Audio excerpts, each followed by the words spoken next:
Metamorphosis by Franz Kafka. One morning, when Gregor Samsa woke from troubled dreams, he found himself transformed in his bed into a horrible vermin. He lay on his armor-like back, and if he lifted his head a little he could see his brown belly, slightly domed and divided by arches into stiff sections. The bedding was hardly able to cover it and seemed ready to slide off any moment. His many legs, pitifully thin compared with the size of the rest of him, waved about helplessly as he looked. "What's happened to me?" he thought. It wasn't a dream. His room, a proper human room although a little too small, lay peacefully between its four familiar walls. A collection of textile samples lay spread out on the table. Samsa was a traveling salesman, and above it there hung a picture that he had recently cut out of an illustrated magazine and housed in a nice, gilded frame. It showed a lady fitted out with a fur hat and fur boa who sat upright, raising a heavy fur muff that covered the whole of her lower arm towards the viewer. Gregor then turned to look out the window at the dull weather. Drops of rain could be heard hitting the pane, which made him feel quite sad.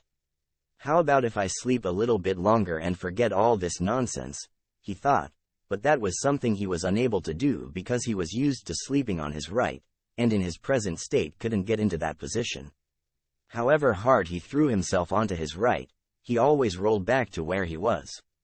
He must have tried it 100 times, shut his eyes so that he wouldn't have to look at the floundering legs, and only stopped when he began to feel a mild, dull pain there that he had never felt before. "Oh, God," he thought, "what a strenuous career it is that I've chosen. Traveling day in and day out. Doing business like this takes much more effort than doing your own business at home, and on top of that there's the curse of traveling. Worries about making train connections, bad and irregular food, contact with different people all the time so that you can never get to know anyone or become friendly with them. It can all go to hell."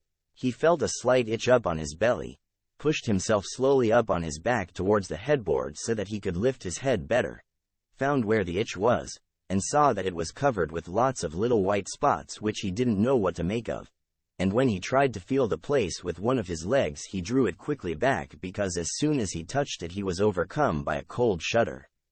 He slid back into his former position. "Getting up early all the time," he thought, "it makes you stupid. You've got to get enough sleep.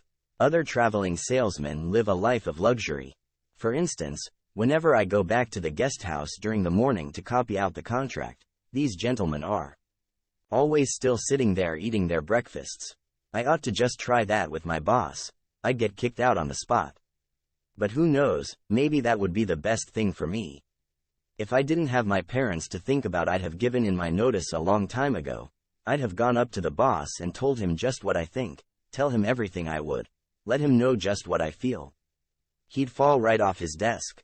And it's a funny sort of business to be sitting up there at your desk, talking down at your subordinates from up there, especially when you have to go right up close because the boss is hard of hearing. Well, there's still some hope. Once I've got the money together to pay off my parents' debt to him. Another 5 or 6 years I suppose. That's definitely what I'll do. That's when I'll make the big change. First of all though, I've got to get up. My train leaves at 5. And he looked over at the alarm clock, ticking on the chest of drawers. God in heaven, he thought. It was 6:30 and the hands were quietly moving forwards. It was even later than 6:30, more like 6:45. Had the alarm clock not rung? He could see from the bed that it had been set for 4 o'clock as it should have been. It certainly must have rung. Yes, but was it possible to quietly sleep through that furniture rattling noise? True, he had not slept peacefully, but probably all the more deeply because of that. What should he do now? The next train went at 7. If he were to catch that he would have to rush like mad and the collection of samples was still not packed, and he did not at all feel particularly fresh and lively.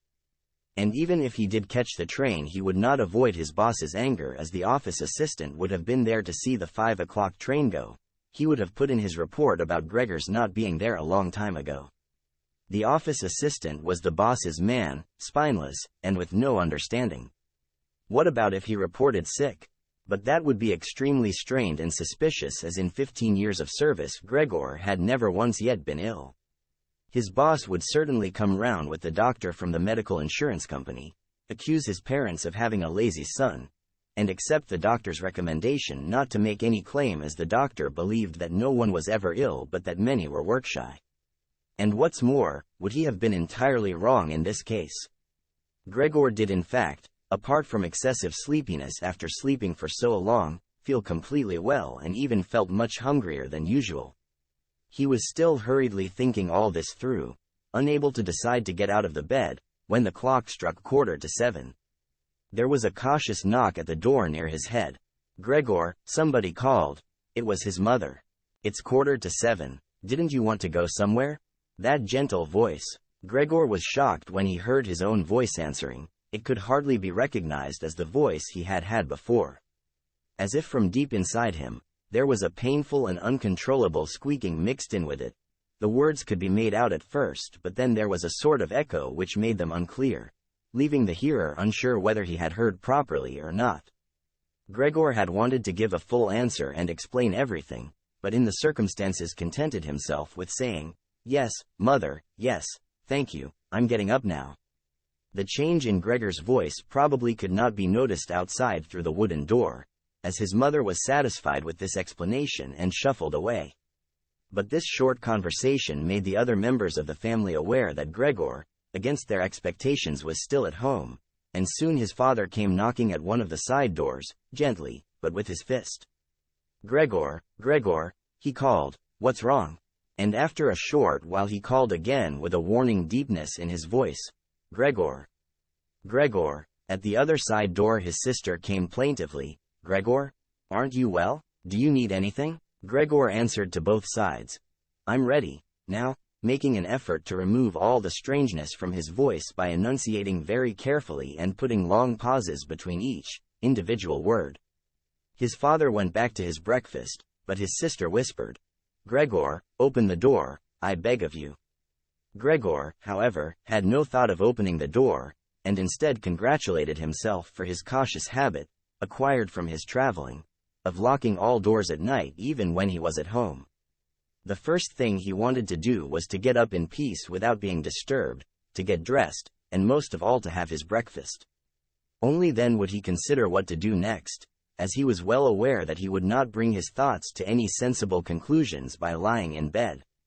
He remembered that he had often felt a slight pain in bed, perhaps caused by lying awkwardly, but that had always turned out to be pure imagination, and he wondered how his imaginings would slowly resolve themselves today. He did not have the slightest doubt that the change in his voice was nothing more than the first sign of a serious cold, which was an occupational hazard for traveling salesmen. It was a simple matter to throw off the covers. He only had to blow himself up a little and they fell off by themselves.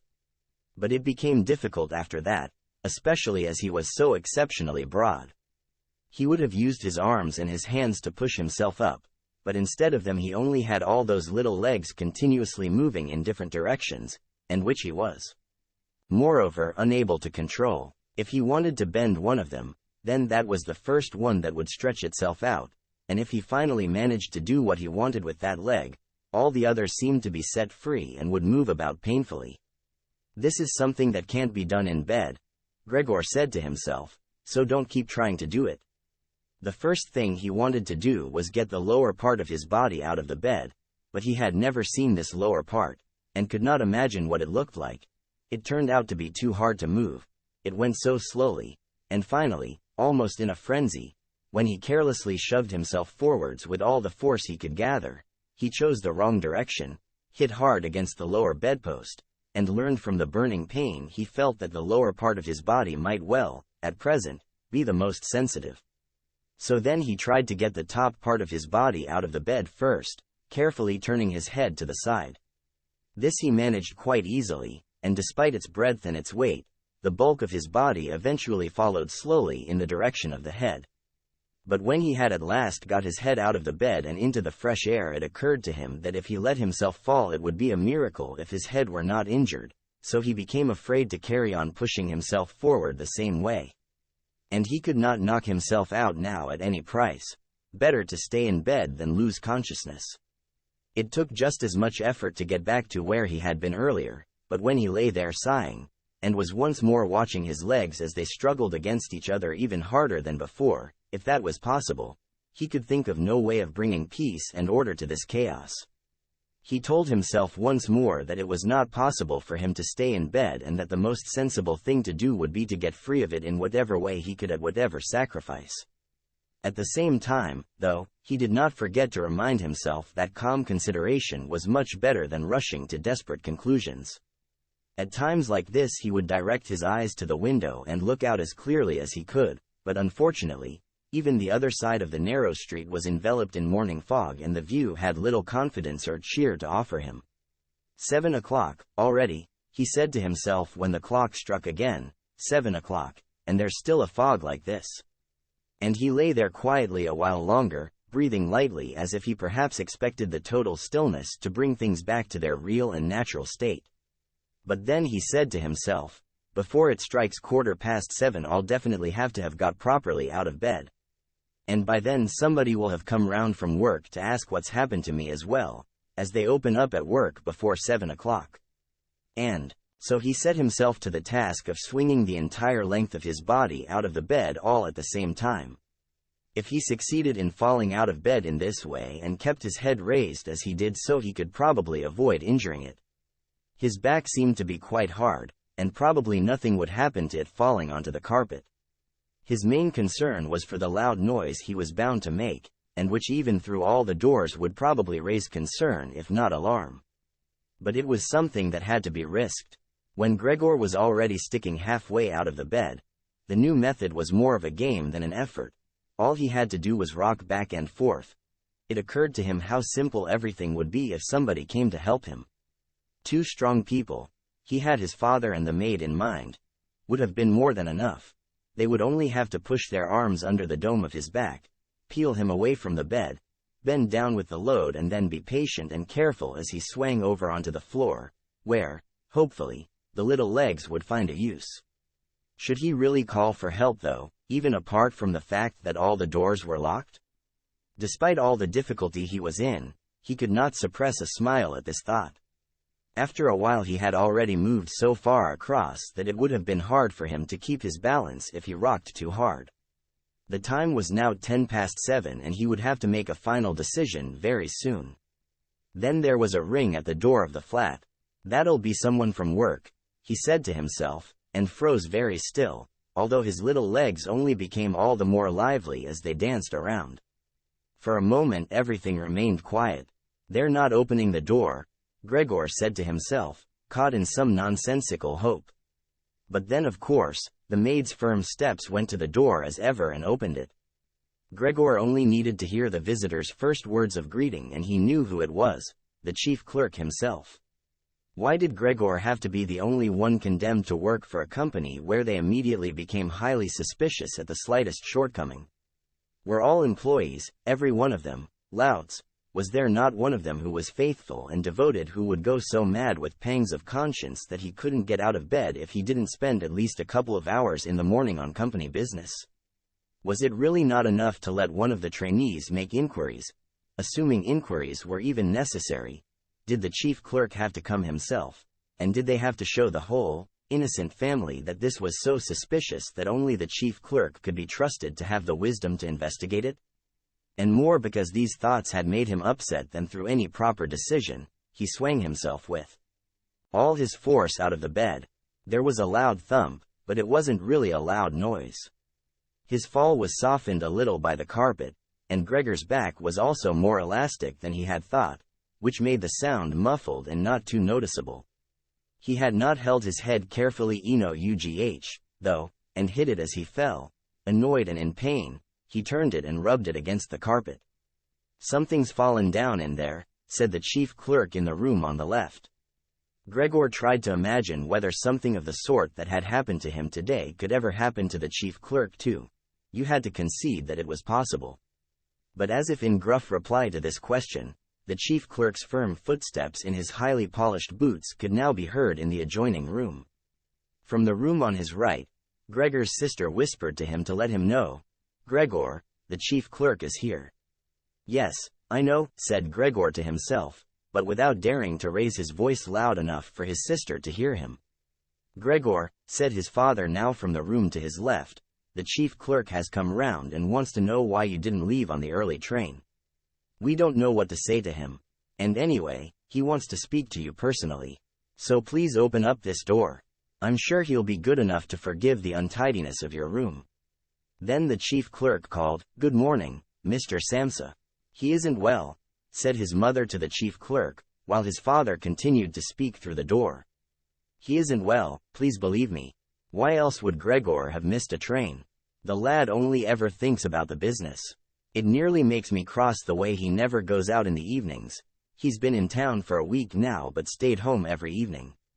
He sits with us in the kitchen and just reads the paper or studies train timetables.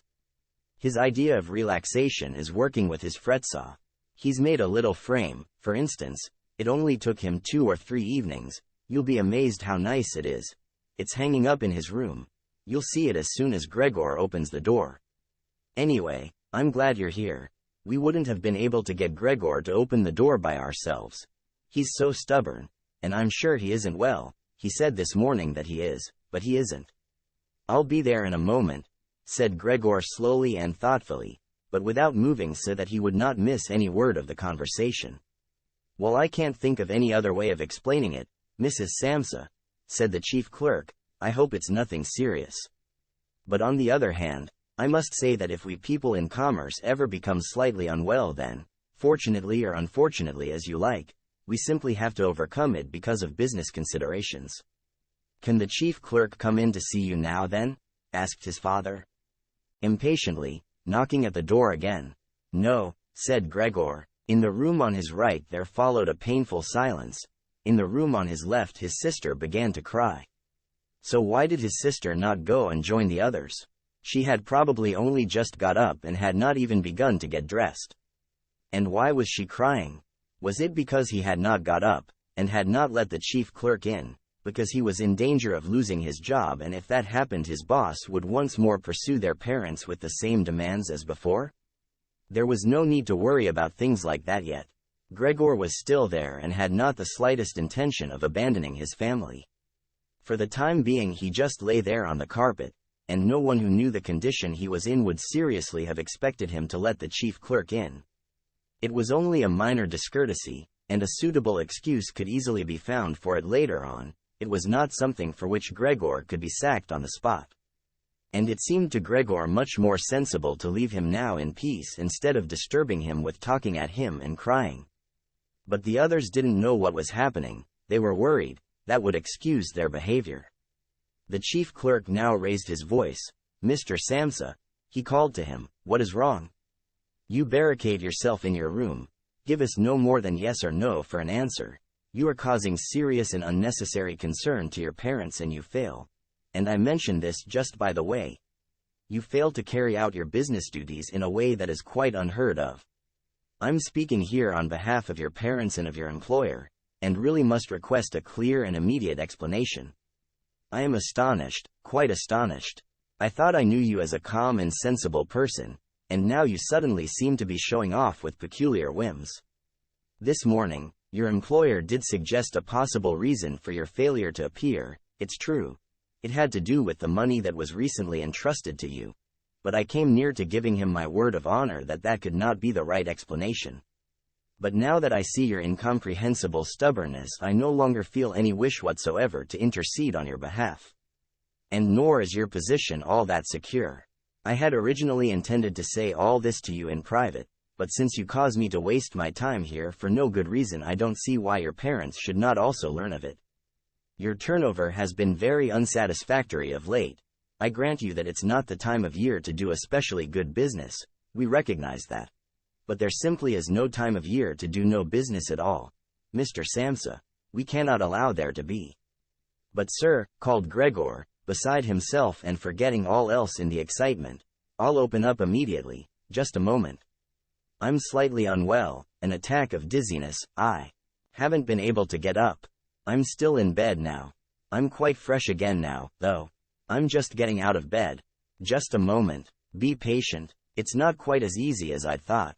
I'm quite all right now, though. It's shocking. What can suddenly happen to a person?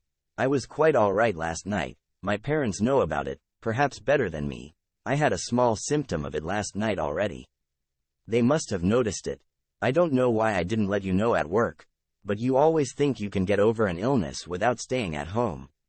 Please, don't make my parents suffer. There's no basis for any of the accusations you're making. Nobody's ever said a word to me about any of these things. Maybe you haven't read the latest contracts I sent in. I'll set off with the 8 o'clock train, as well. These few hours of rest have given me strength.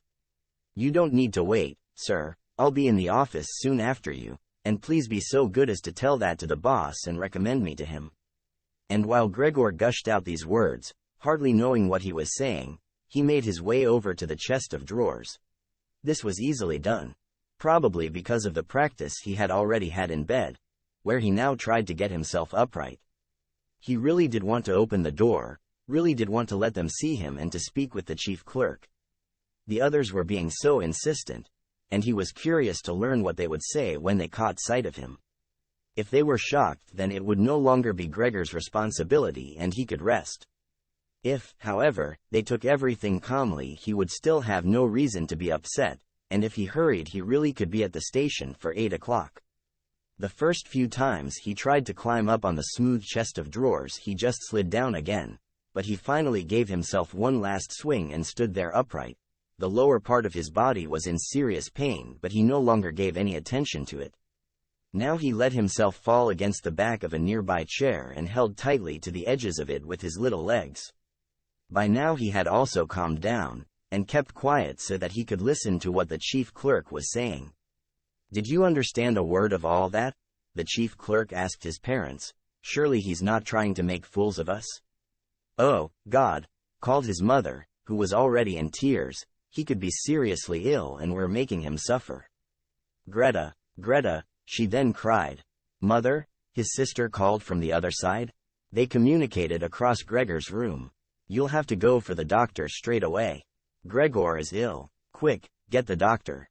"Did you hear the way Gregor spoke just now? That was the voice of an animal," said the chief clerk, with a calmness that was in contrast with his mother's screams. Anna, his father, called into the kitchen through the entrance hall, clapping his hands. "Get a locksmith here, now." And the two girls, their skirts swishing, immediately ran out through the hall, wrenching open the front door of the flat as they went. How had his sister managed to get dressed so quickly? There was no sound of the door banging shut again. They must have left it open. People often do in homes where something awful has happened. Gregor, in contrast, had become much calmer. So they couldn't understand his words anymore, although they seemed clear enough to him, clearer than before. Perhaps his ears had become used to the sound. They had realized, though, that there was something wrong with him, and were ready to help. The first response to his situation had been confident and wise, and that made him feel better. He felt that he had been drawn back in among people, and from the doctor and the locksmith he expected great and surprising achievements, although he did not really distinguish one from the other. Whatever was said next would be crucial, so, in order to make his voice as clear as possible, he coughed a little, but taking care to do this not too loudly, as even this might well sound different from the way that a human coughs, and he was no longer sure he could judge this for himself. Meanwhile, it had become very quiet in the next room. Perhaps his parents were sat at the table whispering with the chief clerk, or perhaps they were all pressed against the door and listening. Gregor slowly pushed his way over to the door with the chair. Once there, he let go of it and threw himself onto the door, holding himself upright against it using the adhesive on the tips of his legs. He rested there a little while to recover from the effort involved and then set himself to the task of turning the key in the lock with his mouth. He seemed, unfortunately, to have no proper teeth. How was he, then, to grasp the key? But the lack of teeth was, of course, made up for with a very strong jaw. Using the jaw, he really was able to start the key turning, ignoring the fact that he must have been causing some kind of damage as a brown fluid came from his mouth, flowed over the key and dripped onto the floor. "Listen," said the chief clerk in the next room, "he's turning the key." Gregor was greatly encouraged by this, but they all should have been calling to him, his father and his mother too. "Well done, Gregor," they should have cried. "Keep at it, keep hold of the lock." And with the idea that they were all excitedly following his efforts, he bit on the key with all his strength, paying no attention to the pain he was causing himself. As the key turned round, he turned around the lock with it, only holding himself upright with his mouth, and hung onto the key or pushed it down again with the whole weight of his body as needed. The clear sound of the lock as it snapped back was Gregor's sign that he could break his concentration, and as he regained his breath he said to himself, "So, I didn't need the locksmith after all." Then he lay his head on the handle of the door to open it completely. Because he had to open the door in this way, it was already wide open before he could be seen. He had first to slowly turn himself around one of the double doors, and he had to do it very carefully if he did not want to fall flat on his back before entering the room. He was still occupied with this difficult movement, unable to pay attention to anything else, when he heard the chief clerk exclaim aloud, "Oh," which sounded like the soughing of the wind. Now he also saw him. He was the nearest to the door, his hand pressed against his open mouth and slowly retreating as if driven by a steady and invisible force. Gregor's mother, her hair still disheveled from bed despite the chief clerk's being there, looked at his father. Then she unfolded her arms, took 2 steps forward towards Gregor and sank down onto the floor into her skirts that spread themselves out around her as her head disappeared down onto her breast. His father looked hostile, and clenched his fists as if wanting to knock Gregor back into his room. Then he looked uncertainly round the living room, covered his eyes with his hands and wept so that his powerful chest shook. So Gregor did not go into the room, but leant against the inside of the other door which was still held bolted in place. In this way only half of his body could be seen, along with his head above it which he leant over to one side as he peered out at the others. Meanwhile the day had become much lighter. Part of the endless, gray-black building on the other side of the street, which was a hospital, could be seen quite clearly with the austere and regular line of windows piercing its facade. The rain was still falling, now throwing down large, individual droplets which hit the ground one at a time. The washing up from breakfast lay on the table. There was so much of it because, for Gregor's father, breakfast was the most important meal of the day and he would stretch it out for several hours as he sat reading a number of different newspapers. On the wall exactly opposite there was a photograph of Gregor when he was a lieutenant in the army, his sword in his hand and a carefree smile on his face as he called forth respect for his uniform and bearing. The door to the entrance hall was open and as the front door of the flat was also open he could see onto the landing and the stairs where they began their way down below. "Now, then," said Gregor, well aware that he was the only one to have kept calm, "I'll get dressed straight away. Now, pack up my samples and set off. Will you please just let me leave? You can see," he said to the chief clerk, "that I'm not stubborn and I like to do my job. Being a commercial traveler is arduous, but without traveling I couldn't earn my living. So where are you going? Into the office? Yes? Will you report everything accurately, then? It's quite possible for someone to be temporarily unable to work, but that's just the right time to remember what's been achieved in the past and consider that later on, once the difficulty has been removed, he will certainly work with all the more diligence and concentration. You're well aware that I'm seriously in debt to our employer as well as having to look after my parents and my sister, so that I'm trapped in a difficult situation, but I will work my way out of it again. Please don't make things any harder for me than they are already, and don't take sides against me at the office. I know that nobody likes the travelers. They think we earn an enormous wage as well as having a soft time of it. That's just prejudice, but they have no particular reason to think better it. But you, sir, you have a better overview than the rest of the staff, in fact, if I can say this in confidence, a better overview than the boss himself. It's very easy for a businessman like him to make mistakes about his employees and judge them more harshly than he should. And you're also well aware that we travelers spend almost the whole year away from the office, so that we can very easily fall victim to gossip and chance and groundless complaints, and it's almost impossible to defend yourself from that sort of thing. We don't usually even hear about them, or if at all it's when we arrive back home exhausted from a trip, and that's when we feel the harmful effects of what's been going on without even knowing what caused them. Please, don't go away, at least first say something to show that you grant that I'm at least partly right." But the chief clerk had turned away as soon as Gregor had started to speak, and, with protruding lips, only stared back at him over his trembling shoulders as he left. He did not keep still for a moment while Gregor was speaking, but moved steadily towards the door without taking his eyes off him. He moved very gradually, as if there had been some secret prohibition on leaving the room. It was only when he had reached the entrance hall that he made a sudden movement, drew his foot from the living room, and rushed forward in a panic. In the hall, he stretched his right hand far out towards the stairway as if out there were some supernatural force waiting to save him.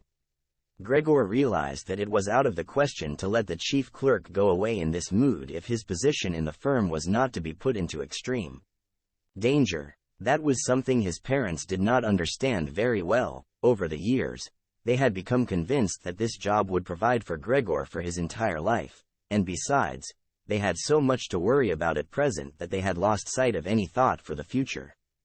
Gregor, though, did think about the future. The chief clerk had to be held back, calmed down, convinced and finally won over. The future of Gregor and his family depended on it. If only his sister were here. She was clever. She was already in tears while Gregor was still lying peacefully on his back. And the chief clerk was a lover of women. Surely she could persuade him. She would close the front door in the entrance hall and talk him out of his shocked state. But his sister was not there. Gregor would have to do the job himself.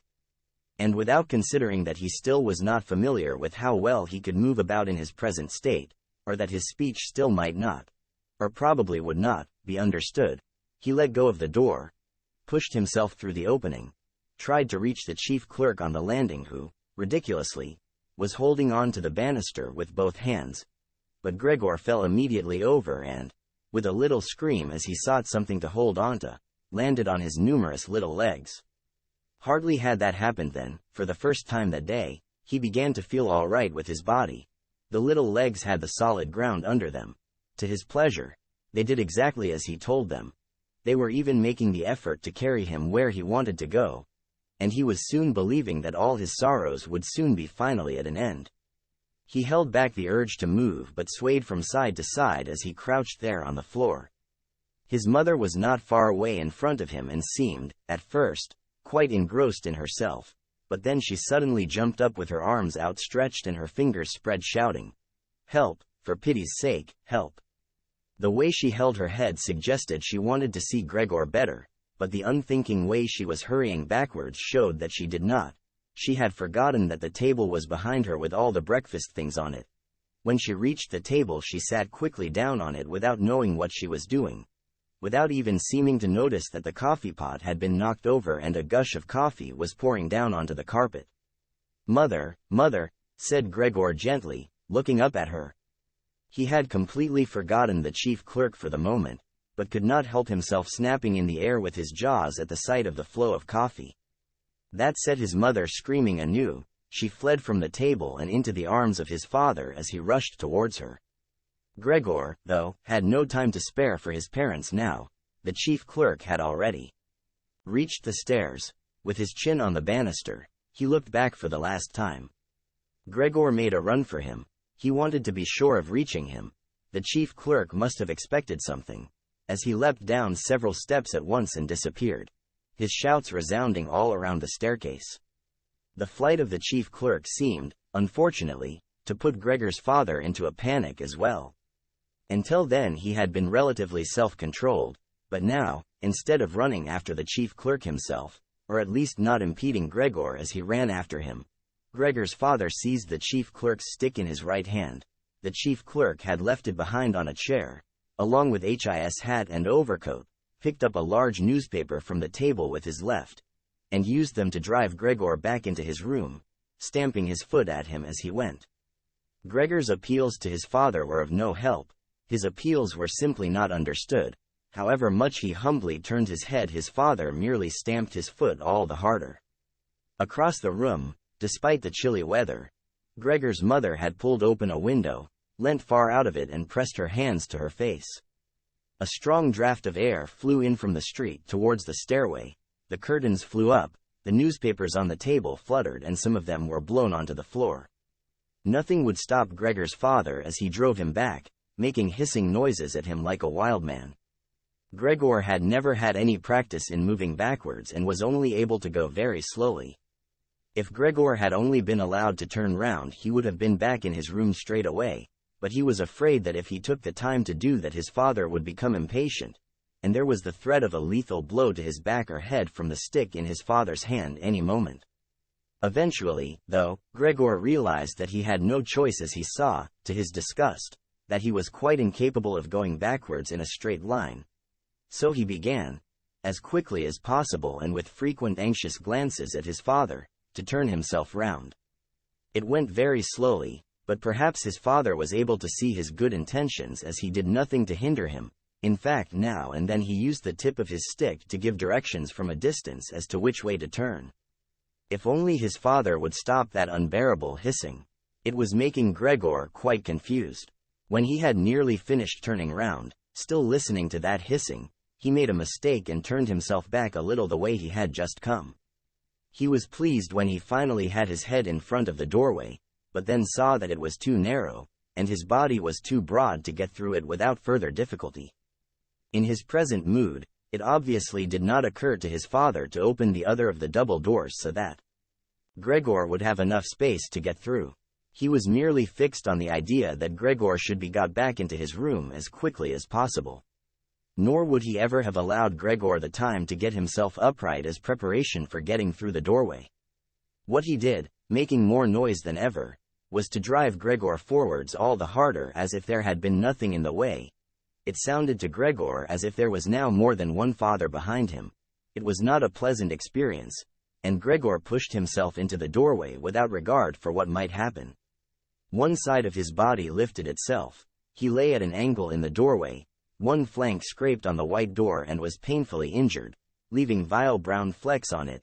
Soon he was stuck fast and would not have been able to move at all by himself. The little legs along one side hung quivering in the air while those on the other side were pressed painfully against the ground. Then his father gave him a hefty shove from behind which released him from where he was held and sent him flying, and heavily bleeding, deep into his room. The door was slammed shut with the stick. Then, finally, all was quiet. ebde-booksdirectory.com 2. It was not until it was getting dark that evening that Gregor awoke from his deep and coma-like sleep. He would have woken soon afterwards anyway even if he hadn't been disturbed, as he had had enough sleep and felt fully rested. But he had the impression that some hurried steps and the sound of the door leading into the front room being carefully shut had woken him. The light from the electric street lamps shone palely here and there onto the ceiling and tops of the furniture, but down below, where Gregor was, it was dark.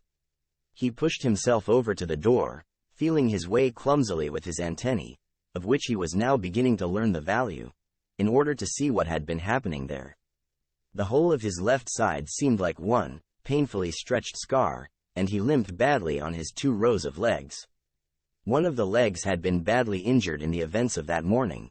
It was nearly a miracle that only one of them had been, and dragged along lifelessly. It was only when he had reached the door that he realized what it actually was that had drawn him over to it. It was the smell of something to eat. By the door there was a dish filled with sweetened milk with little pieces of white bread floating in it.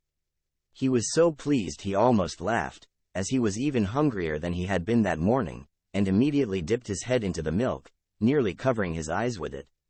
But he soon drew his head back again in disappointment. Not only did the pain in his tender left side make it difficult to eat the food, he was only able to eat if his whole body worked together as a snuffling whole, but the milk did not taste at all nice. Milk like this was normally his favorite drink, and his sister had certainly left it there for him because of that, but he turned, almost against his own will, away from the dish and crawled back into the center of the room. Through the crack in the door, Gregor could see that the gas had been lit in the living room. His father at this time would normally be sat with his evening paper, reading it out in a loud voice to Gregor's mother, and sometimes to his sister, but there was now not a sound to be heard. Gregor's sister would often write and tell him about this reading, but maybe his father had lost the habit in recent times. It was so quiet all around too, even though there must have been somebody in the flat. "What a quiet life it is the family lead," said Gregor to himself, and, gazing into the darkness, felt a great pride that he was able to provide a life like that in such a nice home for his sister and parents. But what now, if all this peace and wealth and comfort should come to a horrible and frightening end? That was something that Gregor did not want to think about too much, so he started to move about, crawling up and down the room. Once during that long evening, the door on one side of the room was opened very slightly and hurriedly closed again. Later on, the door on the other side did the same. It seemed that someone needed to enter the room but thought better of it. Gregor went and waited immediately by the door, resolved either to bring the timorous visitor into the room in some way or at least to find out who it was. But the door was opened no more that night, and Gregor waited in vain. The previous morning, while the doors were locked, everyone had wanted to get in there to him, but now that he had opened up one of the doors and the other had clearly been unlocked some time during the day, no one came, and the keys were in the other sides. It was not until late at night that the gaslight in the living room was put out, and now it was easy to see that parents and sister had stayed awake all that time, as they all could be distinctly heard as they went away together on tiptoe. It was clear that no one would come into Gregor's room any more until morning. That gave him plenty of time to think undisturbed about how he would have to rearrange his life. For some reason, the tall, empty room where he was forced to remain made him feel uneasy as he lay there flat on the floor, even though he had been living in it for 5 years. Hardly aware of what he was doing other than a slight feeling of shame, he hurried under the couch. It pressed down on his back a little, and he was no longer able to lift his head, but he nonetheless felt immediately at ease, and his only regret was that his body was too broad to get it all underneath. He spent the whole night there. Some of the time he passed in a light sleep, although he frequently woke from it in alarm because of his hunger, and some of the time was spent in worries and vague hopes which, however, always led to the same conclusion. For the time being he must remain calm. He must show patience and the greatest consideration so that his family could bear the unpleasantness that he, in his present condition, was forced to impose on them. Gregor soon had the opportunity to test the strength of his decisions, as early the next morning, almost before the night had ended, his sister, nearly fully dressed, opened the door from the front room and looked anxiously in. She did not see him straight away, but when she did notice him under the couch, he had to be somewhere, for God's sake, he couldn't have flown away. She was so shocked that she lost control of herself and slammed the door shut again from outside. But she seemed to regret her behavior, as she opened the door again straight away and came in on tiptoe as if entering the room of someone seriously ill or even of a stranger. Gregor had pushed his head forward, right to the edge of the couch, and watched her. Would she notice that he had left the milk as it was, realize that it was not from any lack of hunger, and bring him in some other food that was more suitable? If she didn't do it herself, he would rather go hungry than draw her attention to it, although he did feel a terrible urge to rush forward from under the couch, throw himself at his sister's feet and beg her for something good to eat. However, his sister noticed the full dish immediately and looked at it and the few drops of milk splashed around it with some surprise. She immediately picked it up, using a rag, not her bare hands, and carried it out. Gregor was extremely curious as to what she would bring in its place, imagining the wildest possibilities, but he never could have guessed what his sister, in her goodness, actually did bring. In order to test his taste, she brought him a whole selection of things, all spread out on an old newspaper. There were old, half-rotten vegetables, bones from the evening meal, covered in white sauce that had gone hard, a few raisins and almonds, some cheese that Gregor had declared inedible 2 days before, a dry roll and some bread spread with butter and salt. As well as all that, she had poured some water into the dish, which had probably been permanently set aside for Gregor's use, and placed it beside them. Then, out of consideration for Gregor's feelings, as she knew that he would not eat in front of her, she hurried out again and even turned the key in the lock so that Gregor would know he could make things as comfortable for himself as he liked. Gregor's little legs whirred. At last he could eat. What's more, his injuries must already have completely healed, as he found no difficulty in moving. This amazed him, as more than a month earlier he had cut his finger slightly with a knife. He thought of how his finger had still hurt the day before yesterday. Am I less sensitive than I used to be, then?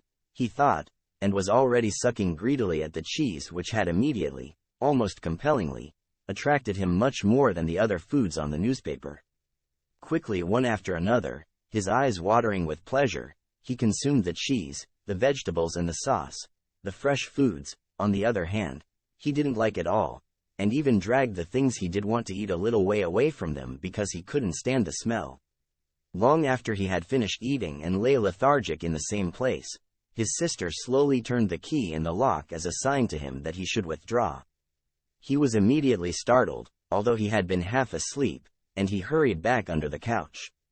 But he needed great self-control to stay there even for the short time that his sister was in the room, as eating so much food had rounded out his body a little and he could hardly breathe in that narrow space. Half suffocating, he watched with bulging eyes as his sister unself-consciously took a broom and swept up the leftovers, mixing them in with the food he had not even touched at all as if it could not be used anymore. She quickly dropped it all into a bin, closed it with its wooden lid, and carried everything out. She had hardly turned her back before Gregor came out again from under the couch and stretched himself. This was how Gregor received his food each day now, once in the morning while his parents and the maid were still asleep, and the second time after everyone had eaten their meal at midday as his parents would sleep for a little while then as well, and Gregor's sister would send the maid away on some errand. Gregor's father and mother certainly did not want him to starve either, but perhaps it would have been more than they could stand to have any more experience of his feeding than being told about it, and perhaps his sister wanted to spare them what distress she could as they were indeed suffering enough. It was impossible for Gregor to find out what they had told the doctor and the locksmith that first morning to get them out of the flat. As nobody could understand him, nobody, not even his sister, thought that he could understand them, so he had to be content to hear his sister's sighs and appeals to the saints as she moved about his room.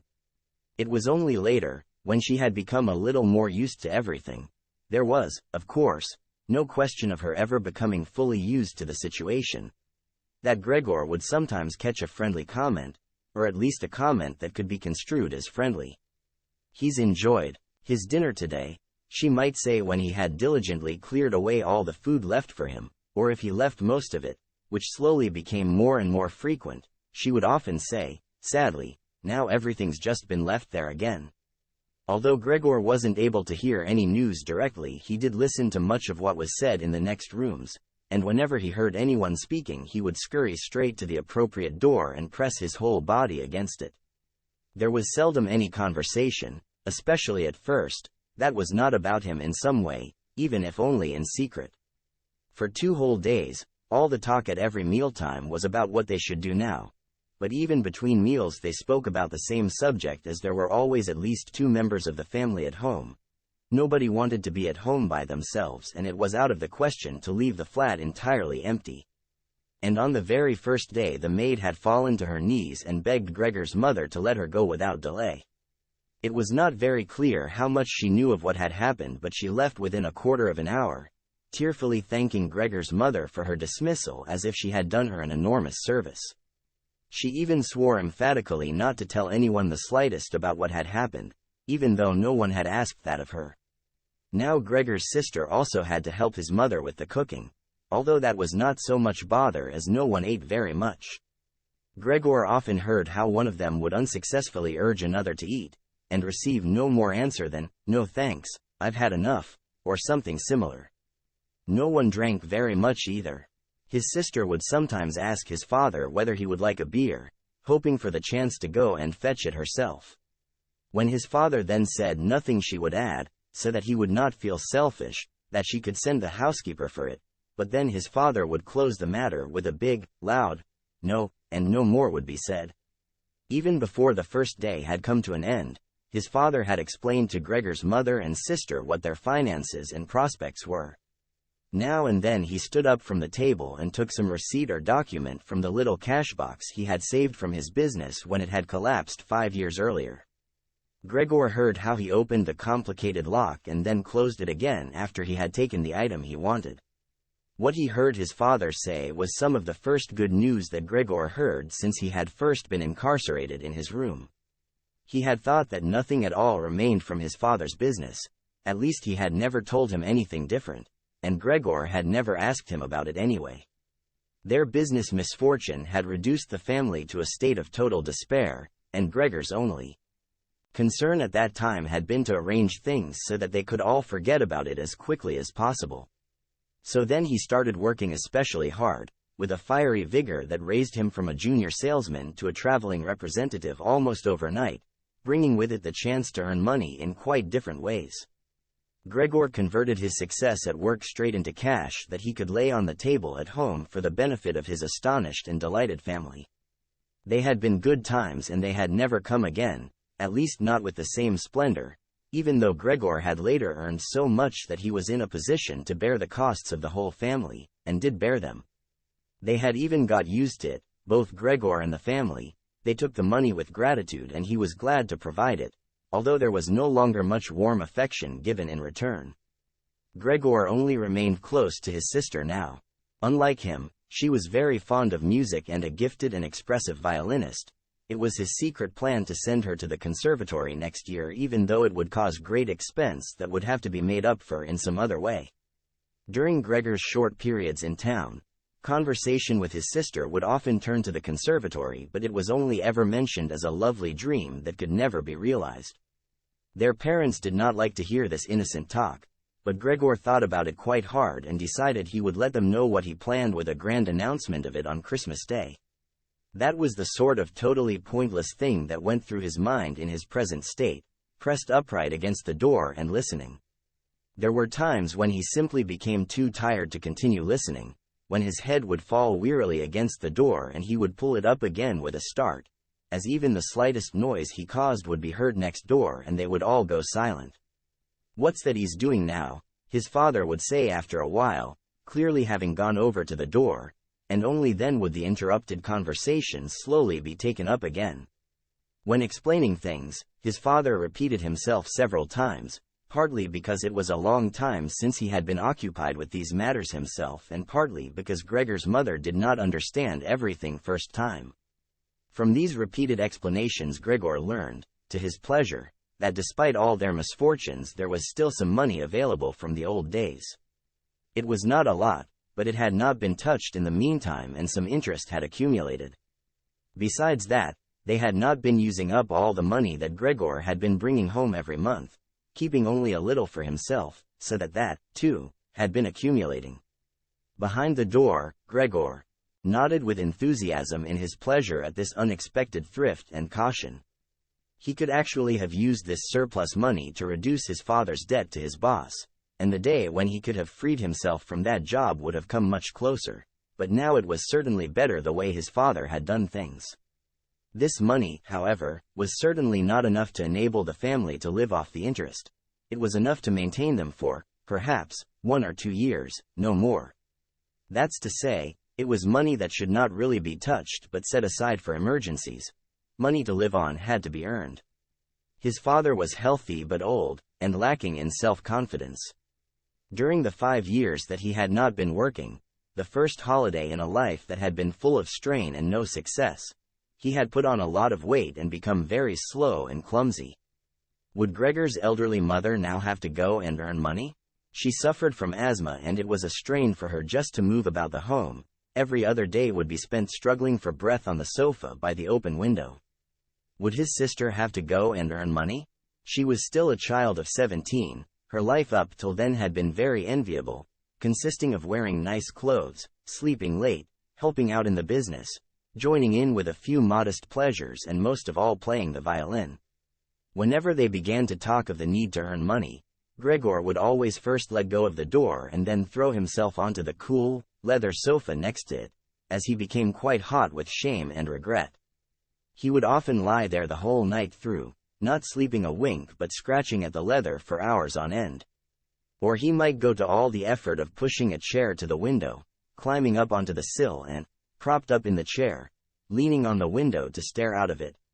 He had used to feel a great sense of freedom from doing this, but doing it now was obviously something more remembered than experienced, as what he actually saw in this way was becoming less distinct every day, even things that were quite near.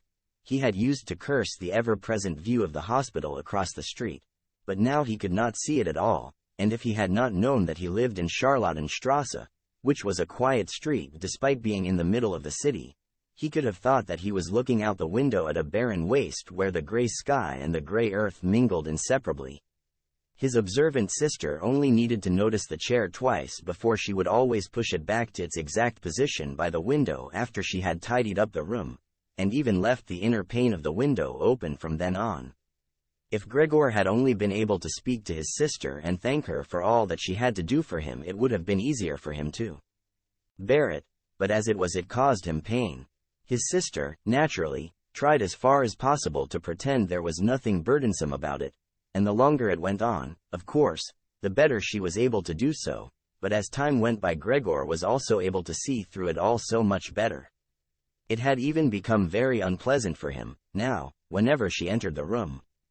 No sooner had she come in than she would quickly close the door as a precaution so that no one would have to suffer the view into Gregor's room. Then she would go straight to the window and pull it hurriedly open, almost as if she were suffocating. Even if it was cold, she would stay at the window breathing deeply for a little while. She would alarm Gregor twice a day with this running about and noise-making. He would stay under the couch shivering the whole while, knowing full well that she would certainly have liked to spare him this ordeal, but it was impossible for her to be in the same room with him with the windows closed. One day, about a month after Gregor's transformation, when his sister no longer had any particular reason to be shocked at his appearance, she came into the room a little earlier than usual and found him still staring out the window, motionless, and just where he would be most horrible. In itself, his sister's not coming into the room would have been no surprise for Gregor, as it would have been difficult for her to immediately open the window while he was still there. But not only did she not come in, she went straight back and closed the door behind her. A stranger would have thought he had threatened her and tried to bite her. Gregor went straight to hide himself under the couch, of course, but he had to wait until midday before his sister came back, and she seemed much more uneasy than usual. It made him realize that she still found his appearance unbearable and would continue to do so. She probably even had to overcome the urge to flee when she saw the little bit of him that protruded from under the couch. One day, in order to spare her even this sight, he spent 4 hours carrying the bedsheet over to the couch on his back and arranged it so that he was completely covered and his sister would not be able to see him even if she bent down. If she did not think this sheet was necessary, then all she had to do was take it off again, as it was clear enough that it was no pleasure for Gregor to cut himself off so completely. She left the sheet where it was. Gregor even thought he glimpsed a look of gratitude one time when he carefully looked out from under the sheet to see how his sister liked the new arrangement.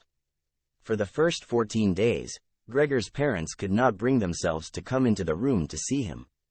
He would often hear them say how they appreciated all the new work his sister was doing, even though, before, they had seen her as a girl who was somewhat useless and frequently been annoyed with her. But now the two of them, father and mother, would often both wait outside the door of Gregor's room while his sister tidied up in there, and as soon as she went out again she would have to tell them exactly how everything looked, what Gregor had eaten, how he had behaved this time, and whether, perhaps, any slight improvement could be seen. His mother also wanted to go in and visit Gregor relatively soon, but his father and sister at first persuaded her against it. Gregor listened very closely to all this, and approved fully. Later, though, she had to be held back by force, which made her call out, "Let me go and see Gregor, he is my unfortunate son. Can't you understand I have to see him?" And Gregor would think to himself that maybe it would be better if his mother came in, not every day of course, but one day a week. Perhaps she could understand everything much better than his sister, who, for all her courage, was still just a child after all, and really might not have had an adult's appreciation of the burdensome job she had taken on. Gregor's wish to see his mother was soon realized. Out of consideration for his parents, Gregor wanted to avoid being seen at the window during the day. The few square meters of the floor did not give him much room to crawl about. It was hard to just lie quietly through the night. His food soon stopped giving him any pleasure at all, and so, to entertain himself, he got into the habit of crawling up and down the walls and ceiling. He was especially fond of hanging from the ceiling. It was quite different from lying on the floor. He could breathe more freely. His body had a light swing to it. And up there, relaxed and almost happy, It might happen that he would surprise even himself by letting go of the ceiling and landing on the floor with a crash. But now, of course, he had far better control of his body than before and, even with a fall as great as that, caused himself no damage. Very soon his sister noticed Gregor's new way of entertaining himself. He had, after all, left traces of the adhesive from his feet as he crawled about, and got it into her head to make it as easy as possible for him by removing the furniture that got in his way, especially the chest of drawers and the desk. Now, this was not something that she would be able to do by herself. She did not dare to ask for help from her father. The 16-year-old maid had carried on bravely since the cook had left, but she certainly would not have helped in this. She had even asked to be allowed to keep the kitchen locked at all times and never to have to open the door unless it was especially important. So his sister had no choice but to choose some time when Gregor's father was not there and fetch his mother to help her. As she approached the room, Gregor could hear his mother express her joy, but once at the door she went silent. First, of course, his sister came in and looked round to see that everything in the room was all right, and only then did she let her mother enter.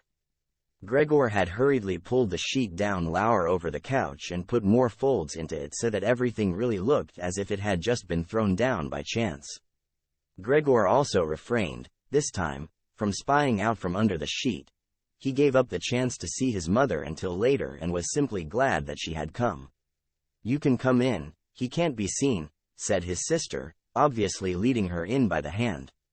The old chest of drawers was too heavy for a pair of feeble women to be heaving about, but Gregor listened as they pushed it from its place, his sister always taking on the heaviest part of the work for herself and ignoring her mother's warnings that she would strain herself. This lasted a very long time. After laboring at it for 15 minutes or more, his mother said it would be better to leave the chest where it was. For one thing, it was too heavy for them to get the job finished before Gregor's father got home, and leaving it in the middle of the room it would be in his way even more, and for another thing, it wasn't even sure that taking the furniture away would really be any help to him. She thought just the opposite. The sight of the bare walls saddened her right to her heart. And why wouldn't Gregor feel the same way about it? He'd been used to this furniture in his room for a long time, and it would make him feel abandoned to be in an empty room like that. Then, quietly, almost whispering as if wanting Gregor, whose whereabouts she did not know, to hear not even the tone of her voice, as she was convinced that he did not understand her words, she added, "And by taking the furniture away, won't it seem like we're showing that we've given up all hope of improvement and we're abandoning him to cope for himself? I think it'd be best to leave the room exactly the way it was before, so that when Gregor comes back to us again, he'll find everything unchanged and he'll be able to forget the time in between all the easier." Hearing these words from his mother made Gregor realize that the lack of any direct human communication, along with the monotonous life led by the family during these 2 months, must have made him confused. He could think of no other way of explaining to himself why he had seriously wanted his room emptied out. Had he really wanted to transform his room into a cave, a warm room fitted out with the nice furniture he had inherited? That would have let him crawl around unimpeded in any direction, but it would also have let him quickly forget his past when he had still been human. He had come very close to forgetting, and it had only been the voice of his mother, unheard for so long, that had shaken him out of it. Nothing should be removed. Everything had to stay. He could not do without the good influence the furniture had on his condition. And if the furniture made it difficult for him to crawl about mindlessly, that was not a loss but a great advantage. His sister, unfortunately, did not agree. She had become used to the idea, not without reason, that she was Gregor's spokesman to his parents about the things that concerned him. This meant that his mother's advice now was sufficient reason for her to insist on removing not only the chest of drawers and the desk, as she had thought at first, but all the furniture apart from the all-important couch. It was more than childish perversity, of course, or the unexpected confidence she had recently acquired, that made her insist. She had indeed noticed that Gregor needed a lot of room to crawl about in, whereas the furniture, as far as anyone could see, was of no use to him at all. Girls of that age, though, do become enthusiastic about things and feel they must get their way whenever they can. Perhaps this was what tempted Greta to make Gregor's situation seem even more shocking than it was, so that she could do even more for him. Greta would probably be the only one who would dare enter a room dominated by Gregor crawling about the bare walls by himself. So she refused to let her mother dissuade her. Gregor's mother already looked uneasy in his room. She soon stopped speaking and helped Gregor's sister to get the chest of drawers out with what strength she had. The chest of drawers was something that Gregor could do without if he had to, but the writing desk had to stay. Hardly had the two women pushed the chest of drawers, groaning, out of the room than Gregor poked his head out from under the couch to see what he could do about it. He meant to be as careful and considerate as he could, but, unfortunately, it was his mother who came back first while Greta in the next room had her arms round the chest, pushing and pulling at it from side to side by herself without, of course, moving it an inch. His mother was not used to the sight of Gregor. He might have made her ill, so Gregor hurried backwards to the far end of the couch. In his startlement, though, he was not able to prevent the sheet at its front from moving a little. It was enough to attract his mother's attention. She stood very still, remained there a moment, and then went back out to Greta. Gregor kept trying to assure himself that nothing unusual was happening. It was just a few pieces of furniture being moved after all. But he soon had to admit that the women going to and fro, their little calls to each other, the scraping of the furniture on the floor, all these things made him feel as if he were being assailed from all sides. With his head and legs pulled in against him and his body pressed to the floor, he was forced to admit to himself that he could not stand all of this much longer. They were emptying his room out, taking away everything that was dear to him. They had already taken out the chest containing his fret saw and other tools. Now they threatened to remove the writing desk with its place clearly worn into the floor, the desk where he had done his homework as a business trainee, at high school, even while he had been at infant school. He really could not wait any longer to see whether the two women's intentions were good. He had nearly forgotten they were there anyway, as they were now too tired to say anything while they worked and he could only hear their feet as they stepped heavily on the floor. So, while the women were leant against the desk in the other room catching their breath, he sallied out, changed direction 4 times not knowing what he should save first before his attention was suddenly caught by the picture on the wall, which was already denuded of everything else that had been on it, of the lady dressed in copious fur. He hurried up onto the picture and pressed himself against its glass. It held him firmly and felt good on his hot belly. This picture at least, now totally covered by Gregor, would certainly be taken away by no one. He turned his head to face the door into the living room so that he could watch the women when they came back. They had not allowed themselves a long rest and came back quite soon. Greta had put her arm around her mother and was nearly carrying her. "What shall we take now, then?" said Greta and looked around. Her eyes met those of Gregor on the wall. Perhaps only because her mother was there, she remained calm, bent her face to her so that she would not look round and said, albeit hurriedly and with a tremor in her voice, "Come on, let's go back in the living room for a while." Gregor could see what Greta had in mind. She wanted to take her mother somewhere safe and then chase him down from the wall. Well, she could certainly try it. He sat unyielding on his picture. He would rather jump at Greta's face. But Greta's words had made her mother quite worried. She stepped to one side, saw the enormous brown patch against the flowers of the wallpaper, and before she even realized it was Gregor that she saw, screamed, "Oh God, oh God." Arms outstretched, she fell onto the couch as if she had given up everything and stayed there immobile. "Gregor!" shouted his sister, glowering at him and shaking her fist. That was the first word she had spoken to him directly since his transformation. She ran into the other room to fetch some kind of smelling salts to bring her mother out of her faint. Gregor wanted to help too. He could save his picture later, although he stuck fast to the glass and had to pull himself off by force. Then he, too, ran into the next room as if he could advise his sister like in the old days. But he had to just stand behind her doing nothing.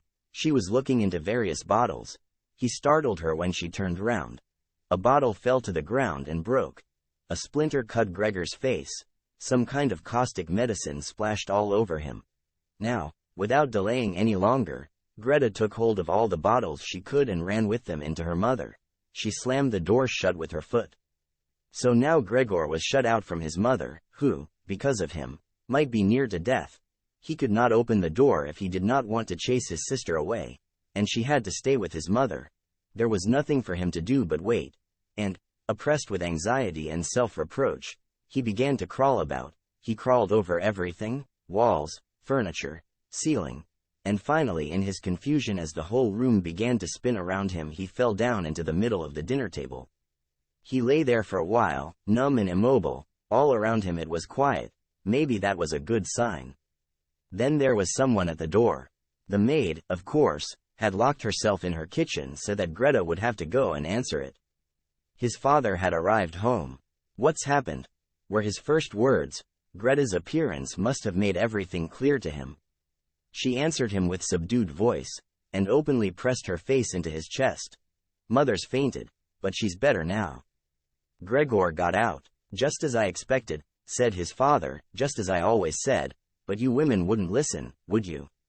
It was clear to Gregor that Greta had not said enough and that his father took it to mean that something bad had happened, that he was responsible for some act of violence. That meant Gregor would now have to try to calm his father, as he did not have the time to explain things to him even if that had been possible. So he fled to the door of his room and pressed himself against it so that his father, when he came in from the hall, could see straight away that Gregor had the best intentions and would go back into his room without delay, that it would not be necessary to drive him back but that they had only to open the door and he would disappear. His father, though, was not in the mood to notice subtleties like that.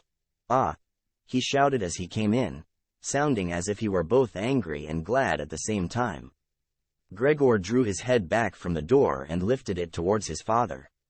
He really had not imagined his father the way he stood there now. Of late, with his new habit of crawling about, he had neglected to pay attention to what was going on the rest of the flat the way he had done before. He really ought to have expected things to have changed, but still, was that really his father? The same tired man as used to be laying there entombed in his bed when Gregor came back from his business trips, who would receive him sitting in the armchair in his nightgown when he came back in the evenings, who was hardly even able to stand up but, as a sign of his pleasure, would just raise his arms, and who, on the couple of times a year when they went for a walk together on a Sunday or public holiday wrapped up tightly in his overcoat between Gregor and his mother, would always labor his way forward a little more slowly than them, who were already walking slowly for his sake, who would place his stick down carefully and, if he wanted to say something, would invariably stop and gather his companions around him. He was standing up straight enough now, dressed in a smart blue uniform with gold buttons, the sort worn by the employees at the banking institute. Above the high, stiff collar of the coat his strong double chin emerged. Under the bushy eyebrows, his piercing, dark eyes looked out fresh and alert. His normally unkempt white hair was combed down painfully close to his scalp. He took his cap, with its gold monogram from, probably, some bank, and threw it in an arc right across the room onto the sofa, put his hands in his trouser pockets, pushing back the bottom of his long uniform coat, and, with look of determination, walked towards Gregor. He probably did not even know himself what he had in mind, but nonetheless lifted his feet unusually high. Gregor was amazed at the enormous size of the soles of his boots, but wasted no time with that. He knew full well, right from the first day of his new life, that his father thought it necessary to always be extremely strict with him. And so he ran up to his father, stopped when his father stopped, scurried forwards again when he moved, even slightly. In this way they went round the room several times without anything decisive happening, without even giving the impression of a chase, as everything went so slowly. Gregor remained all this time on the floor, largely because he feared his father might see it as especially provoking if he fled onto the wall or ceiling. Whatever he did, Gregor had to admit that he certainly would not be able to keep up this running about for long, as for each step his father took he had to carry out countless movements. He became noticeably short of breath. Even in his earlier life his lungs had not been very reliable. Now, as he lurched about in his efforts to muster all the strength he could for running, he could hardly keep his eyes open. His thoughts became too slow for him to think of any other way of saving himself than running. He almost forgot that the walls were there for him to use, although, here, they were concealed behind carefully carved furniture full of notches and protrusions. Then, right beside him, Lightly tossed, something flew down and rolled in front of him. It was an apple. Then another one immediately flew at him. Gregor froze in shock. There was no longer any point in running as his father had decided to bombard him. He had filled his pockets with fruit from the bowl on the sideboard and now, without even taking the time for careful aim, threw one apple after another. These little, red apples rolled about on the floor, knocking into each other as if they had electric motors. An apple thrown without much force glanced against Gregor's back and slid off without doing any harm. Another one, however, immediately following it, hit squarely and lodged in his back. Gregor wanted to drag himself away, as if he could remove the incredible pain by changing his position. But he felt as if nailed to the spot and spread himself out, all his senses in confusion. The last thing he saw was the door of his room being pulled open. His sister was screaming. His mother ran out in front of her in her blouse, as his sister had taken off some of her clothes after she had fainted to make it easier for her to breathe. She ran to his father, her skirts unfastened and sliding one after another to the ground. Stumbling over the skirts, she pushed herself to his father, her arms around him, uniting herself with him totally. Now Gregor lost his ability to see anything. Her hands behind his father's head begging him to spare Gregor's life. EBDE-booksdirectory.com 3 No one dared to remove the apple lodged in Gregor's flesh, so it remained there as a visible reminder of his injury. He had suffered it there for more than a month, and his condition seemed serious enough to remind even his father that Gregor, despite his current sad and revolting form, was a family member who could not be treated as an enemy. On the contrary, as a family there was a duty to swallow any revulsion for him and to be patient, just to be patient. Because of his injuries, Gregor had lost much of his mobility, probably permanently. He had been reduced to the condition of an ancient invalid and it took him long minutes to crawl across his room. Crawling over the ceiling was out of the question, but this deterioration in his condition was fully, in his opinion, made up for by the door to the living room being left open every evening. He got into the habit of closely watching it for 1 or 2 hours before it was opened and then, lying in the darkness of his room where he could not be seen from the living room, he could watch the family in the light of the dinner table and listen to their conversation. With everyone's permission, in a way, and thus quite differently from before. They no longer held the lively conversations of earlier times, of course, the ones that Gregor always thought about with longing when he was tired and getting into the damp bed in some small hotel room. All of them were usually very quiet nowadays. Soon after dinner, his father would go to sleep in his chair. His mother and sister would urge each other to be quiet. His mother, bent deeply under the lamp, would sew fancy underwear for a fashion shop. His sister, who had taken a sales job, learned shorthand and French in the evenings so that she might be able to get a better position later on. Sometimes his father would wake up and say to Gregor's mother, "You're doing so much sewing again today," as if he did not know that he had been dozing. And then he would go back to sleep again while mother and sister would exchange a tired grin. With a kind of stubbornness, Gregor's father refused to take his uniform off even at home. While his nightgown hung unused on its peg, Gregor's father would slumber where he was, fully dressed, as if always ready to serve and expecting to hear the voice of his superior even here. The uniform had not been new to start with, but as a result of this it slowly became even shabbier despite the efforts of Gregor's mother and sister to look after it. Gregor would often spend the whole evening looking at all the stains on this coat, with its gold buttons always kept polished and shiny, while the old man in it would sleep, highly uncomfortable but peaceful. As soon as it struck 10, Gregor's mother would speak gently to his father to wake him and try to persuade him to go to bed, as he couldn't sleep properly where he was and he really had to get his sleep if he was to be up at 6 to get to work. But since he had been in work he had become more obstinate and would always insist on staying longer at the table, even though he regularly fell asleep, and it was then harder than ever to persuade him to exchange the chair for his bed. Then, however much mother and sister would importune him with little reproaches and warnings, he would keep slowly shaking his head for a quarter of an hour with his eyes closed and refusing to get up. Gregor's mother would tug at his sleeve, whisper endearments into his ear. Gregor's sister would leave her work to help her mother, but nothing would have any effect on him. He would just sink deeper into his chair. Only when the two women took him under the arms he would abruptly open his eyes, look at them one after the other and say, "What a life! This is what peace I get in my old age." And supported by the two women he would lift himself up carefully as if he were carrying the greatest load himself, let the women take him to the door, send them off and carry on by himself while Gregor's mother would throw down her needle and his sister her pen so that they could run after his father and continue being of help to him. Who, in this tired and overworked family, would have had time to give more attention to Gregor than was absolutely necessary? The household budget became even smaller, so now the maid was dismissed. An enormous, thick-boned charwoman with white hair that flapped around her head came every morning and evening to do the heaviest work. Everything else was looked after by Gregor's mother on top of the large amount of sewing work she did. Gregor even learned, listening to the evening conversation about what price they had hoped for, that several items of jewelry belonging to the family had been sold, even though both mother and sister had been very fond of wearing them at functions and celebrations.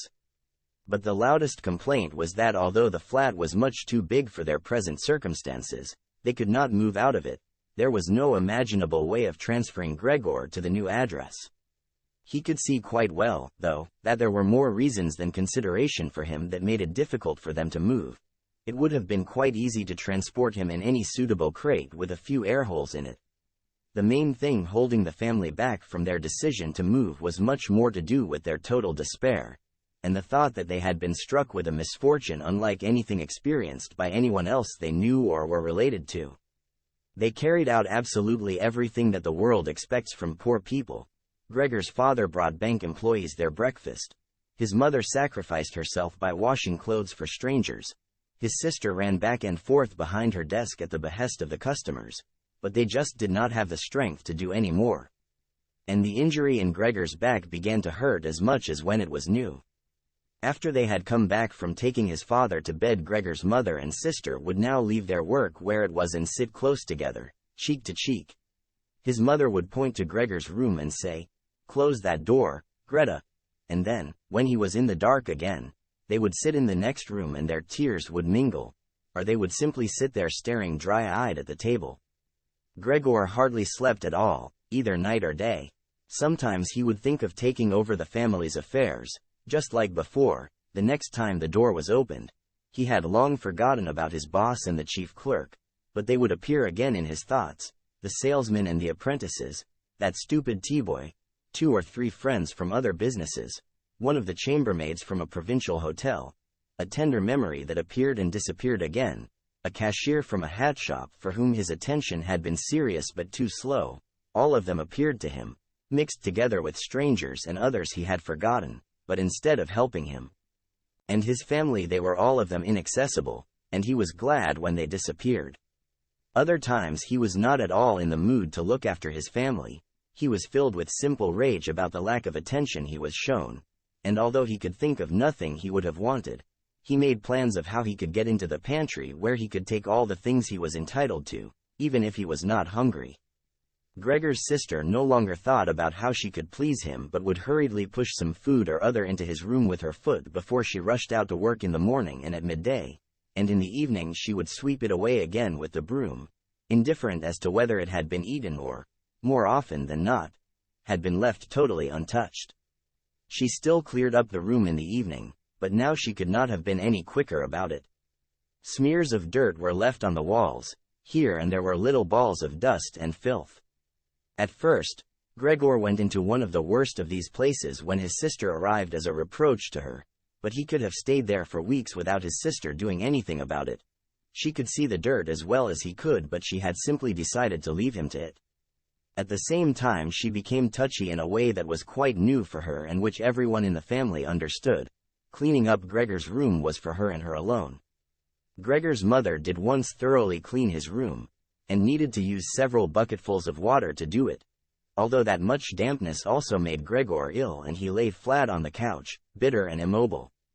But his mother was to be punished still more for what she had done, as hardly had his sister arrived home in the evening than she noticed the change in Gregor's room and, highly aggrieved, ran back into the living room where, despite her mother's raised and imploring hands, she broke into convulsive tears.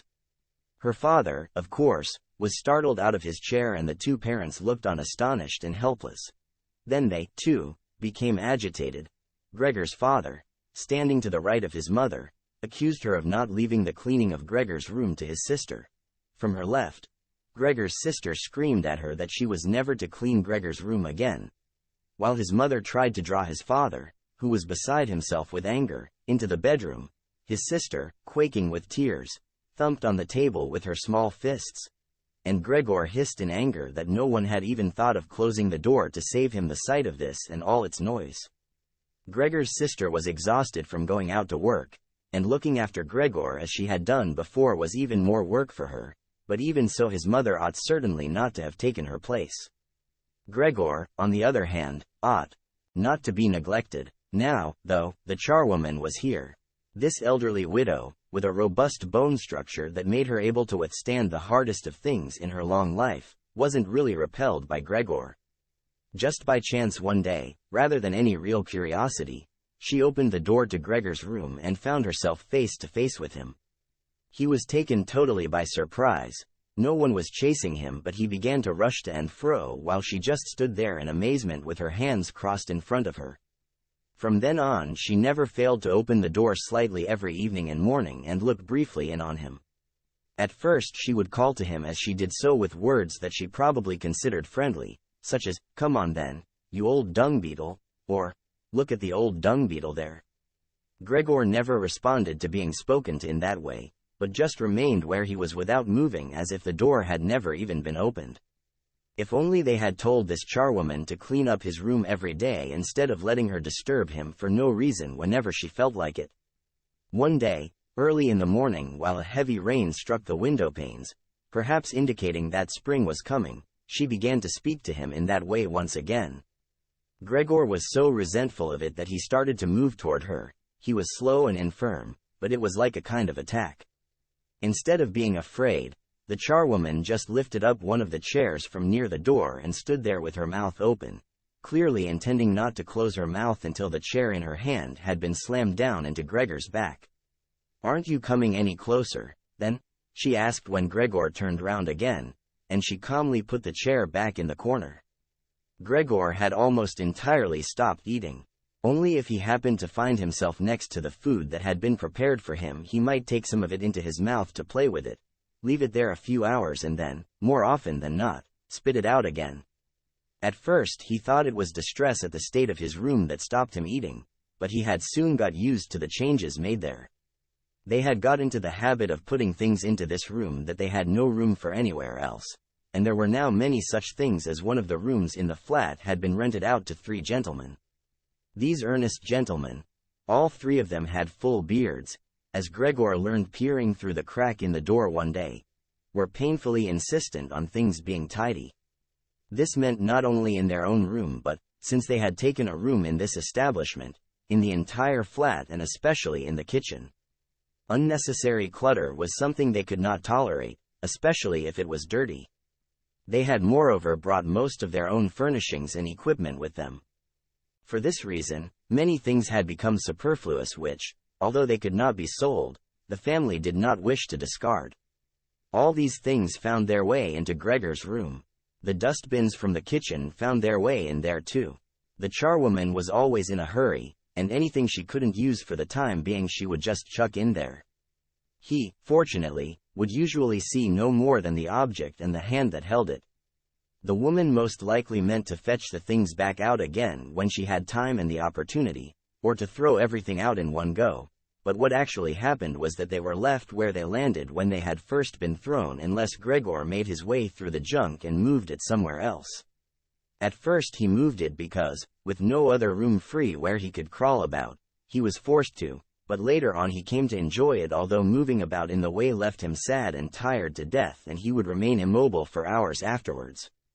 The gentlemen who rented the room would sometimes take their evening meal at home in the living room that was used by everyone, and so the door to this room was often kept closed in the evening.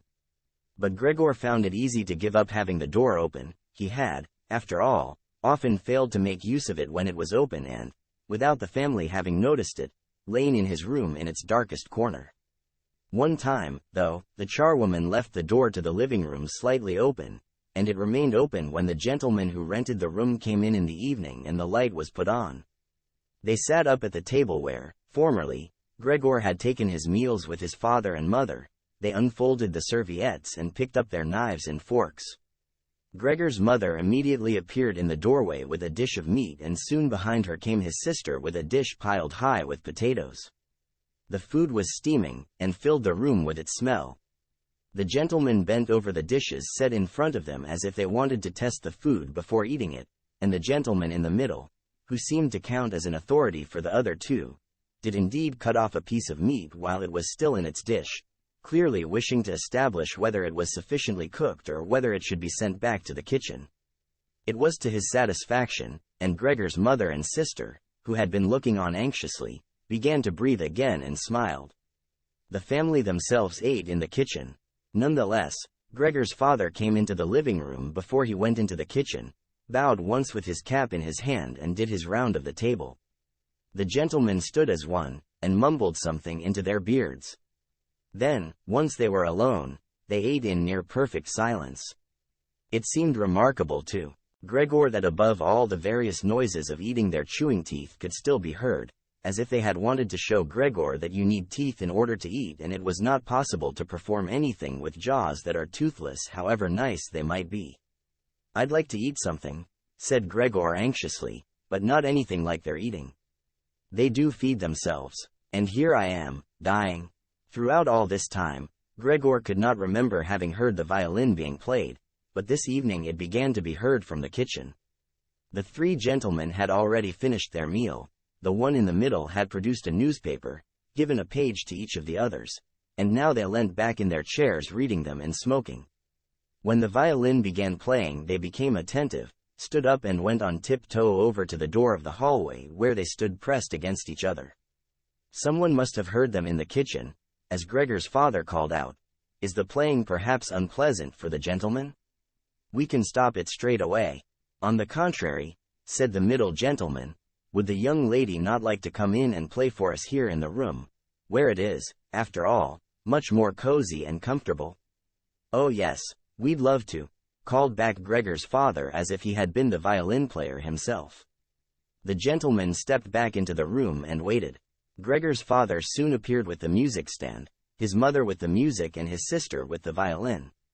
She calmly prepared everything for her to begin playing. His parents, who had never rented a room out before and therefore showed an exaggerated courtesy towards the three gentlemen, did not even dare to sit on their own chairs.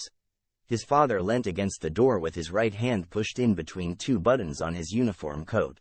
His mother, though, was offered a seat by one of the gentlemen and sat, leaving the chair where the gentleman happened to have placed it, out of the way in a corner. His sister began to play. Father and mother paid close attention, one on each side, to the movements of her hands. Drawn in by the playing, Gregor had dared to come forward a little and already had his head in the living room. Before, he had taken great pride in how considerate he was, but now it hardly occurred to him that he had become so thoughtless about the others. What's more, there was now all the more reason to keep himself hidden, as he was covered in the dust that lay everywhere in his room and flew up at the slightest movement. He carried threads, hairs, and remains of food about on his back and sides. He was much too indifferent to everything now to lay on his back and wipe himself on the carpet like he had used to do several times a day.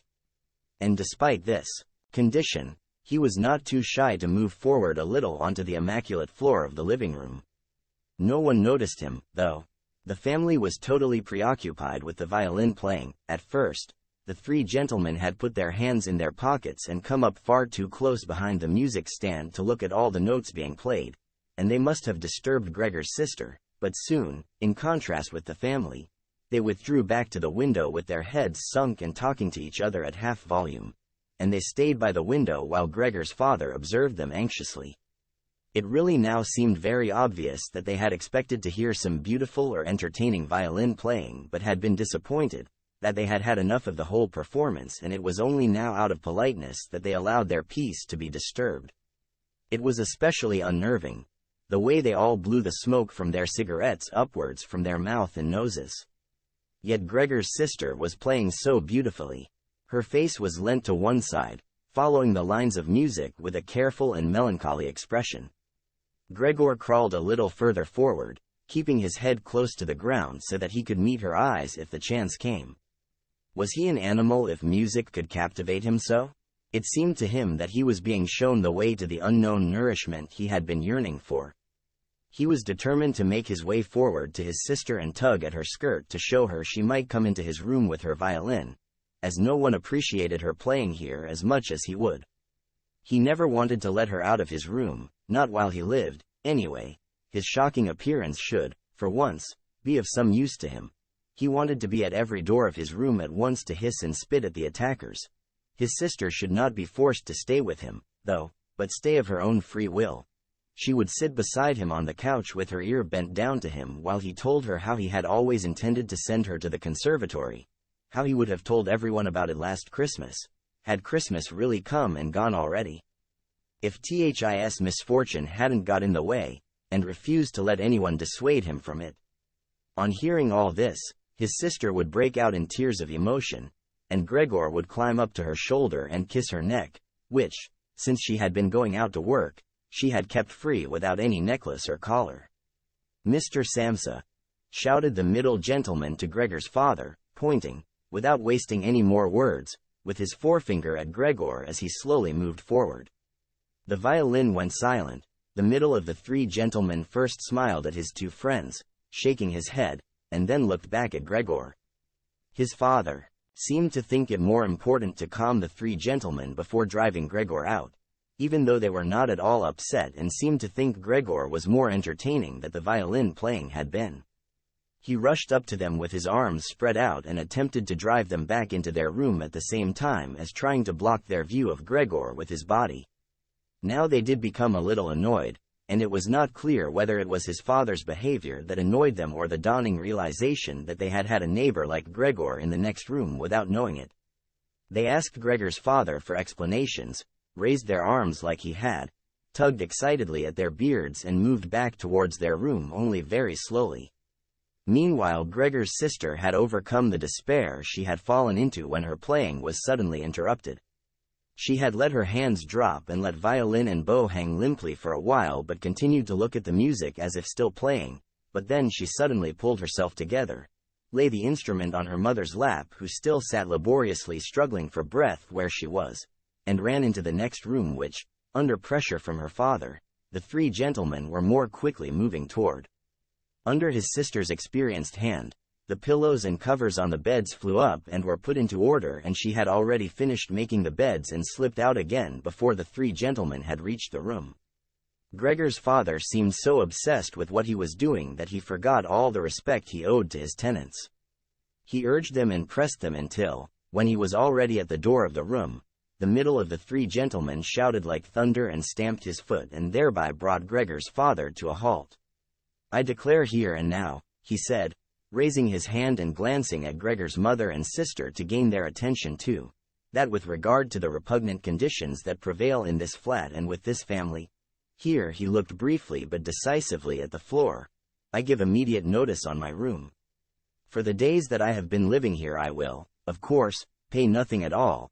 On the contrary, I will consider whether to proceed with some kind of action for damages from you, and believe me, it would be very easy to set out the grounds for such an action." He was silent and looked straight ahead as if waiting for something. And indeed, his two friends joined in with the words, "And we also give immediate notice." With that, he took hold of the door handle and slammed the door. Gregor's father staggered back to his seat, feeling his way with his hands, and fell into it. It looked as if he was stretching himself out for his usual evening nap, but from the uncontrolled way his head kept nodding it could be seen that he was not sleeping at all. Throughout all this, Gregor had lain still where the three gentlemen had first seen him. His disappointment at the failure of his plan, and perhaps also because he was weak from hunger, made it impossible for him to move. He was sure that everyone would turn on him any moment, and he waited. He was not even startled out of this state when the violin on his mother's lap fell from her trembling fingers and landed loudly on the floor. "Father, Mother," said his sister, hitting the table with her hand as introduction, "we can't carry on like this. Maybe you can't see it, but I can. I don't want to call this monster my brother. All I can say is, we have to try and get rid of it.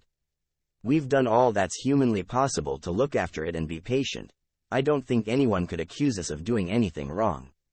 "She's absolutely right," said Gregor's father to himself. His mother, who still had not had time to catch her breath, began to cough dully, her hand held out in front of her and a deranged expression in her eyes. Gregor's sister rushed to his mother and put her hand on her forehead. Her words seemed to give Gregor's father some more definite ideas. He sat upright, played with his uniform cap between the plates left by the three gentlemen after their meal, and occasionally looked down at Gregor as he lay there immobile. "We have to try and get rid of it," said Gregor's sister, now speaking only to her father, as her mother was too occupied with coughing to listen. "It'll be the death of both of you, I can see it coming. We can't all work as hard as we have to and then come home to be tortured like this. We can't endure it. I can't endure it anymore." And she broke out so heavily in tears that they flowed down the face of her mother, and she wiped them away with mechanical hand movements. "My child," said her father with sympathy and obvious understanding, "what are we to do?" His sister just shrugged her shoulders as a sign of the helplessness and tears that had taken hold of her, displacing her earlier certainty. "If he could just understand this," said his father almost as a question. His sister shook her hand vigorously through her tears as a sign that of that there was no question. "If he could just understand us," repeated Gregor's father, closing his eyes in acceptance of his sister's certainty that that was quite impossible, "then perhaps we could come to some kind of arrangement with him. But as it is, it's got to go," shouted his sister. "That's the only way, father. You've got to get rid of the idea that that's Gregor. We've only harmed ourselves by believing it for so long. How can that be Gregor? If it were Gregor, he would have seen long ago that it's not possible for human beings to live with an animal like that, and he would have gone of his own free will. We wouldn't have a brother anymore, then, but we could carry on with our lives and remember him with respect. As it is, this animal is persecuting us. It's driven out our tenants. It obviously wants to take over the whole flat and force us to sleep on the streets. Father, look, just look," she suddenly screamed. "He's starting again." In her alarm, which was totally beyond Gregor's comprehension, his sister even abandoned his mother as she pushed herself vigorously out of her chair, as if more willing to sacrifice her own mother than stay anywhere near Gregor. She rushed over to behind her father, who had become excited merely because she was and stood up, half raising his hands in front of Gregor's sister as if to protect her. But Gregor had had no intention of frightening anyone, least of all his sister. All he had done was begin to turn round so that he could go back into his room, although that was in itself quite startling, as his pain-racked condition meant that turning round required a great deal of effort, and he was using his head to help himself do it, repeatedly raising it and striking it against the floor. He stopped and looked round. They seemed to have realized his good intention and had only been alarmed briefly. Now they all looked at him in unhappy silence. His mother lay in her chair with her legs stretched out and pressed against each other, her eyes nearly closed with exhaustion. His sister sat next to his father with her arms around his neck. "Maybe now they'll let me turn round," thought Gregor, and went back to work. He could not help panting loudly with the effort and had sometimes to stop and take a rest. No one was making him rush anymore, everything was left up to him. As soon as he had finally finished turning round, he began to move straight ahead. He was amazed at the great distance that separated him from his room, and could not understand how he had covered that distance in his weak state a little while before and almost without noticing it. He concentrated on crawling as fast as he could and hardly noticed that there was not a word, not any cry, from his family to distract him. He did not turn his head until he had reached the doorway. He did not turn it all the way round as he felt his neck becoming stiff, but it was nonetheless enough to see that nothing behind him had changed, only his sister had stood up. With his last glance he saw that his mother had now fallen completely asleep. He was hardly inside his room before the door was hurriedly shut, bolted and locked. The sudden noise behind Gregor so startled him that his little legs collapsed under him. It was his sister who had been in so much of a rush. She had been standing there waiting and sprung forward lightly. Gregor had not heard her coming at all, and as she turned the key in the lock she said loudly to her parents, at last. What now, then? Gregor asked himself as he looked round in the darkness. He soon made the discovery that he could no longer move at all. This was no surprise to him. It seemed rather that being able to actually move around on those spindly little legs until then was unnatural. He also felt relatively comfortable. It is true that his entire body was aching, but the pain seemed to be slowly getting weaker and weaker and would finally disappear altogether. He could already hardly feel the decayed apple in his back or the inflamed area around it, which was entirely covered in white dust. He thought back of his family with emotion and love. If it was possible, he felt that he must go away even more strongly than his sister. He remained in this state of empty and peaceful rumination until he heard the clock tower strike 3 in the morning. He watched as it slowly began to get light everywhere outside the window too. Then, without his willing it, his head sank down completely, and his last breath flowed weakly from his nostrils. When the cleaner came in early in the morning, they'd often asked her not to keep slamming the doors, but with her strength and in her hurry she still did, so that everyone in the flat knew when she'd arrived, and from then on it was impossible to sleep in peace. She made her usual brief look in on Gregor and at first found nothing special. She thought he was laying there so still on purpose, playing the martyr. She attributed all possible understanding to him. She happened to be holding the long broom in her hand, so she tried to tickle Gregor with it from the doorway. When she had no success with that, she tried to make a nuisance of herself and poked at him a little, and only when she found she could shove him across the floor with no resistance at all did she start to pay attention. She soon realized what had really happened, opened her eyes wide, whistled to herself, but did not waste time to yank open the bedroom doors and shout loudly into the darkness of the bedrooms. "Come and, Avenue, a look at this, it's dead, just lying there, stone dead." Mr. and Mrs. Samsa sat upright there in their marriage bed and had to make an effort to get over the shock caused by the cleaner before they could grasp what she was saying.